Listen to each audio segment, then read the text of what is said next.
Le Dieu de la Bible est tout aussi vivant aujourd'hui et tout ce que nous voyons aujourd'hui est sous son contrôle, toujours sous son contrôle. Vous pensez à tous les événements qui doivent se réaliser pour que chacune de ces choses, c'est le Dieu de notre vie, tu sais. Il est donc à la date de la résurrection d'Israël, il chante la résurrection. Ce n'est pas qu'ils sont en train de le faire, c'est juste en train de se produire et c'est à quel point Dieu est incroyable. Wow. Mais ce que les gens ne réalisent pas, c'est que toutes ces choses ont été mises en mouvement. C'était il y a environ 150 ans, quelque chose s'est passé. La Bible dit, Moïse a dit qu'à la fin des temps, Dieu rassemblera le peuple juif. Ce sera le signe. On sait que le Messie ne peut venir jusqu'à ce que cela se produise. Mais il dit, il y aura un signe. Avant que cela n'arrive, un étranger arrivera de loin. Il viendra dans le pays et il fera quelque chose. Maintenant, chose incroyable, c'est ce qui s'est passé, c'était il y a environ 150 ans.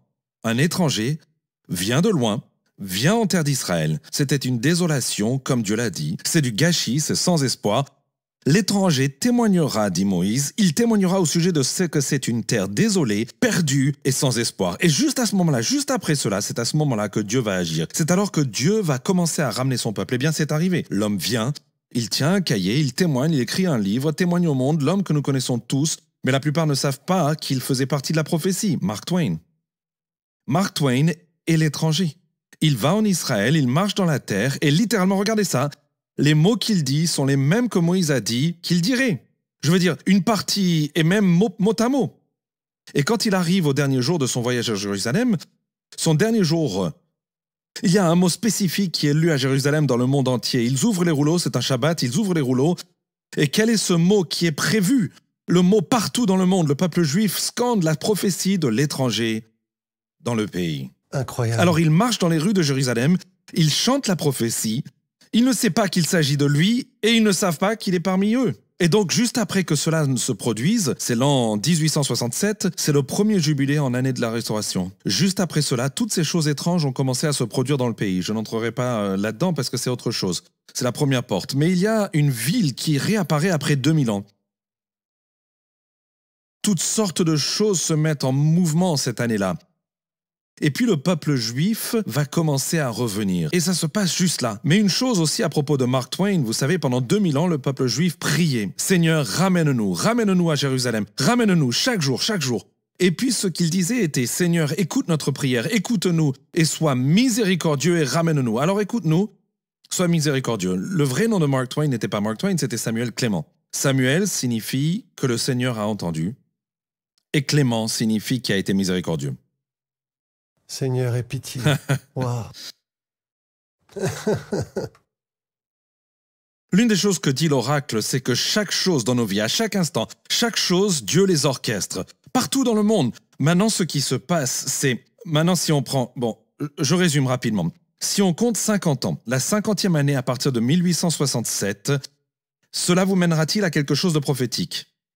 Est-ce que ça vous amènera à une année spécifique? Eh bien, ça vous amènera à l'année 1917. 1917, l'année jubilaire suivante.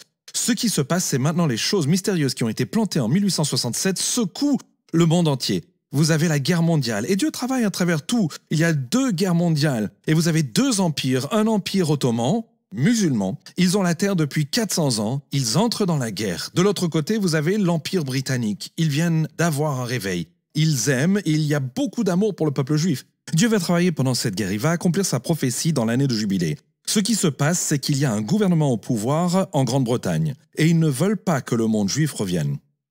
Alors que l'année du jubilé approche, le gouvernement s'effondre. Dieu élève 2 hommes, tous les 2 élevés avec la Bible. L'un est Arthur Balfour et l'autre est David Lloyd George, Premier ministre. Ils ont un amour pour le peuple juif.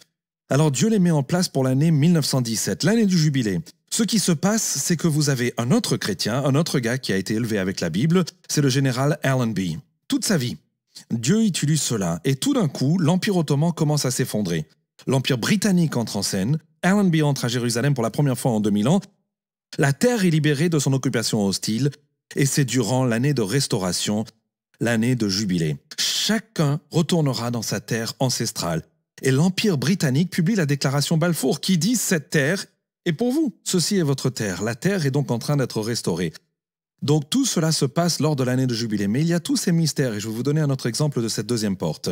C'est ici, dans cette guerre, c'était la première fois dans l'histoire d'Israël que des ailes en font partie. Et Allenby dit on a besoin d'avions. On a besoin d'avions. Donc la première fois qu'ils sont au-dessus de Jérusalem, et ils sont cruciaux dans la restauration des desseins de Dieu. Et c'est ainsi qu'ils arrivent. Mais il s'avère que Jérusalem est délivrée, sans être détruite, à cause de ces avions. Et il y a un verset, une prophétie où Dieu dit « Je délivrerai Jérusalem comme les oiseaux qui volent. » Les oiseaux qui volent. Or, le jour de la victoire, dans le livre de la prière commune, un livre célèbre, vieux de plusieurs siècles, il y a une parole désignée pour chaque jour. Tous les soldats d'Allenby ouvrent leur livre de prière commune, et la prophétie pour cette date était « Je délivrerai Jérusalem comme les oiseaux volent ». Et l'escadron qui était crucial dans tout ça, leur devise sur leur avion, ou leur enseigne était, la devise était « Je déploie mes ailes et je tiens ma promesse ». Qui pourrait orchestrer tout cela? En fait, tout cela va aller jusqu'à Donald Trump, je vous promets. Cela va aller jusqu'où nous en sommes actuellement. Alors maintenant, une autre chose, un autre mystère de cette époque. Il y a un nombre dans Daniel. C'est le chiffre de la fin de l'occupation. Ça dit qu'à ce moment-là, ceux qui occupent Jérusalem, qui occupent la terre, ils devront la quitter. Ce nombre est 1335. À la fin de Daniel, ça parle de jour ou de quelque chose concernant la fin des temps. Mais 1335 est le jour où l'occupant doit partir, ou l'heure, ou le nombre. Eh bien, en 1917, dans tout le Moyen-Orient, le nombre 1335 commence à apparaître. Il commence à apparaître en Israël, il commence à apparaître sur les pièces d'argent. C'est l'année qui dit que l'occupant doit partir, et la raison est, sur le calendrier musulman, l'année du jubilé était 1335. L'année leur disant que vous devez quitter la terre. L'occupant doit quitter le terrain. Et c'est ce qu'ils ont fait. Tout converge par la main de Dieu. Maintenant, laissez-moi vous parler de... Je sais que vous connaissez Théodore Herzl. Théodore Herzl est le père de l'Israël moderne. Il est le visionnaire.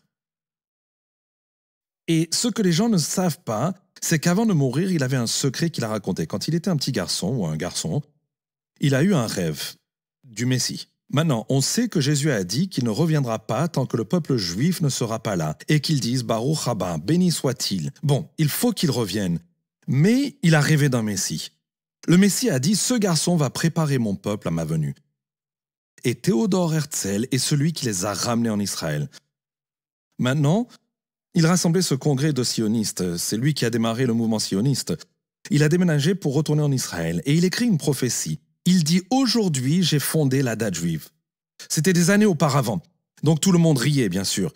Mais dans 50 ans, c'est le jubilé. Dans 50 ans, le monde entier le saura. Alors, quand l'a-t-il écrit? Il l'a écrit en 1897. Alors, avance rapide, 50 ans, 1947, l'année où Israël est réintégré dans le monde. À l'année même. Mais pas que ça. Non seulement ça, mais quand je regarde de plus près, j'ai vu la résolution de l'ONU qui a été votée vis-à-vis d'Israël. Le plan a une date dessus. La date sur le plan est le 3 septembre, qui est d'ailleurs la sortie de cette vidéo. Mais et on n'avait pas prévu cela. Oui. On n'avait pas du tout prévu cela.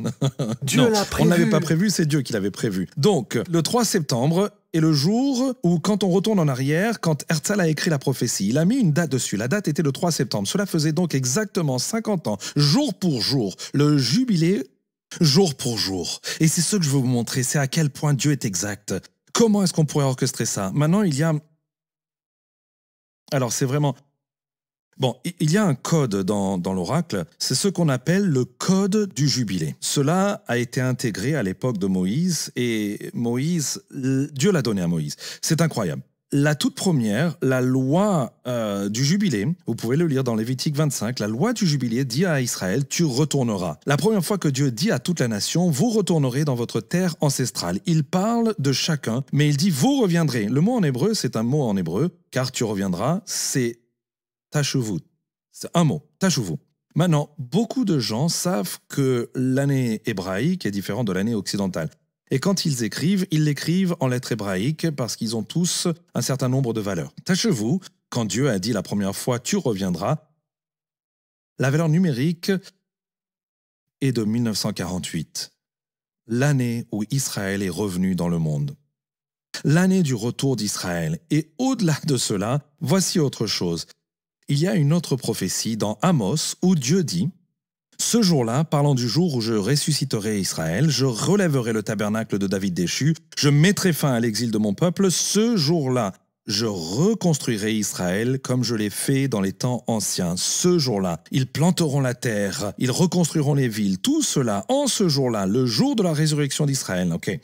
Au XXe siècle, le peuple juif ouvre leur rouleau et c'est le jour fixé pour lire cela. Alors ils lisent partout dans le monde, ils chantent que Dieu relèvera, relèvera, relèvera. C'était le 14 mai 1948, le jour même de la résurrection d'Israël. Wow. Partout dans le monde. Donc ils sont tous... Alors, comprenez ceci, voilà à quel point Dieu est incroyable. Le Dieu de la Bible est toujours aussi vivant aujourd'hui. Et tout ce que nous voyons, il en est autant responsable, toujours au contrôle de tout. Vous pensez à tous les événements qui doivent se réaliser pour que chacune de ces choses se mette en place. C'est le Dieu de notre vie. Ainsi, le jour où Israël est ressuscité, ils chantent la résurrection. Ce n'est pas qu'ils ont pu orchestrer tout cela, c'est juste en train de se produire. Et c'est à quel point Dieu est incroyable. Shalom, j'espère que vous avez aimé cette vidéo. Abonnez-vous pour ne pas rater nos programmes. Merci de faire partie de notre famille TBN. Que Dieu vous bénisse. Shalom de Jérusalem.